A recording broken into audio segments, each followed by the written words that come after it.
Čaute všetci, moje meno je Šmiro. Dnes sa budeme venovať stavbe modelu Mercedes V124. Je to od Revelu. K tomuto modelu som došiel na burze vo Viedni, keď som bol na výstave modelov.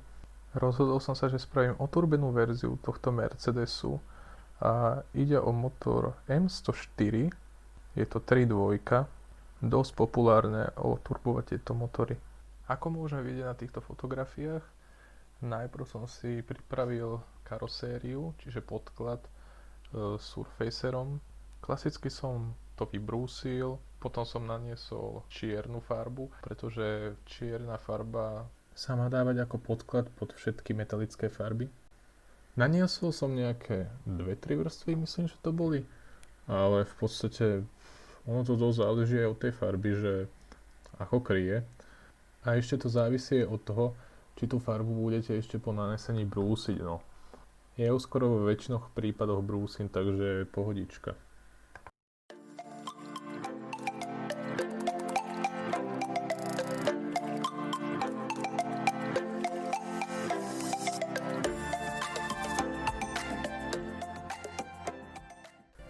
Ako som už spomenul pred chvíľou, tu vidíte tiež, tu som naniesol tiež podklad v podstate čierny, pretože striekal som paraboly a na to som použil chromovú farbu, pretože keby ste použili biely podklad a striekate tým chromom, tak ono sa do nás stane to, že tá farba je taká, čo ja viem, taká šediaká je a lepšie zvýrazní všetky tie detaily toho chromu, keď to je na čiernom podklade.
Keď som mal všetky časti karosérie dostriekané a pekne mi to uschlo, tak som potom naniesol priehľadný lak, ktorého som dal tiež nejaké 2 vrstvy to boli. A tu prichádza jedna zásadná vec, aby váš model vyzeral fakt pekne. Nerobia to síce všetci tak, ale ja zvyknem ešte brúsiť normálne šmírglom, voľaká 2000 šmírgel to je, a zvyknem brúsiť ten lak ešte. Ale na to si treba dávať fakt veľký pozor, pretože tá vrstva, podľa toho koľko dáte, hej, ale tá vrstva toho laku je fakt veľmi tenká a môže sa stať, že ju prebrúsite a potom fúha, to môžete robiť odznova všetko. Preto treba fakt dať si na tom záležať, nikam sa neponáhľať a výsledok bude stáť za to. Po prebrúsení môžeme začať leštiť, ja používam leštidlo od Tamiya, ale môžete použiť akékoľvek leštidlo na to určené. Ja to leštím na také 3 fázy, od najhrubšej po najjemnejšiu pastu.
Ako ďalšie som začal robiť interiér a rôzne časti okolo toho.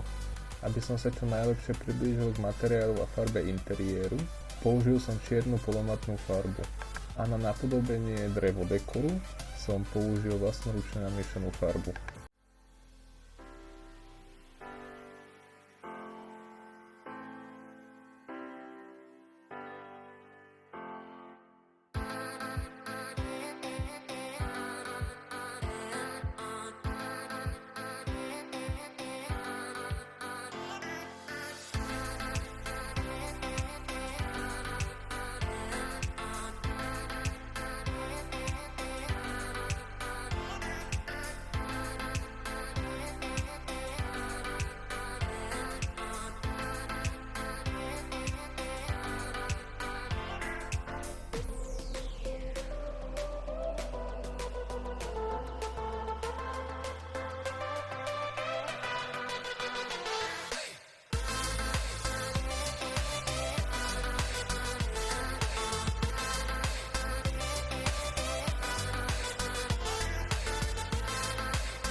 Postupne som začal robiť všetky ostatné doplnky karosérie, ako sú svetlá, nárazníky a tak ďalej.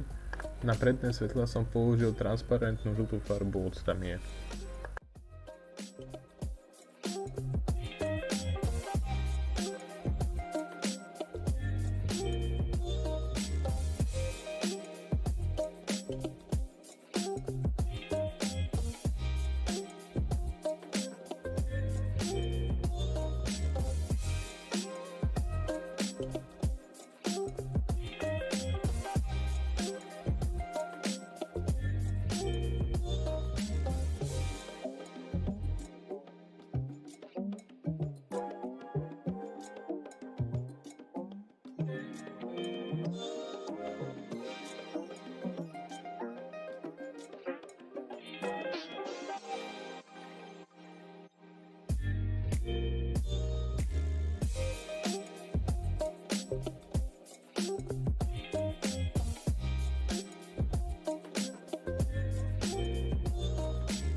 Taktiež som si namiešal vlastnú farbu na kolesá.